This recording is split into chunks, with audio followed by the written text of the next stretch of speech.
sinabi si Senator Marcoleta na i-surrender na lang daw yung Kalayaan Island Group. Ano po yung reaction nito, sir? Bakit isurrender?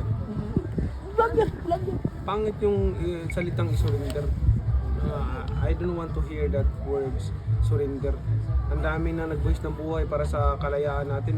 Dami na nagbuhis ng buhay para sa demokrasya natin, sa bansa natin. Dami nakipaglaban na. Mahiya naman tayo. Matagal natin pinaglalaban. Lagi natin siya kinakanta. Pangbayang magiliw. Dapat nga ibalik natin yung yung panunumpa sa saligang batas. Panunumpa sa saligang batas at saka yung Panunumpa sa watawat. Panunumpa sa watawat. Ganun.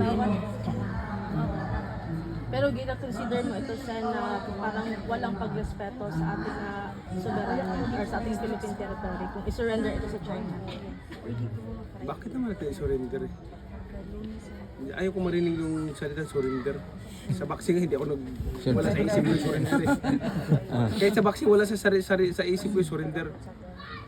Kay Marcoleta to. Kung ano yung mga problema naman siguro, pwede naman natin pag-usapan. No, lahat ng problema may solusyon naman sa magandang dialogue, magandang pag-uusap. Ayun. Diba?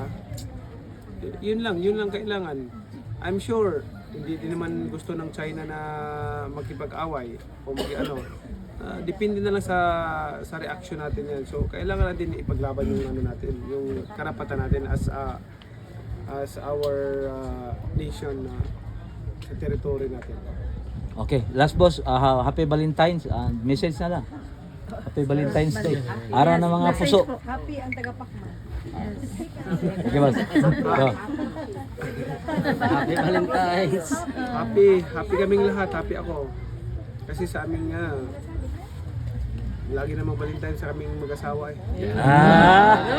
Sana all. Araw-araw. Sana all. Hindi lang February 14. Kaya hindi namin madadama yung palagi namin ramdam yung Valentine's everyday kahit na hindi February 14. Okay, yes, boss. Sana all. Thank you, boss. Thank you, boss. Thank you.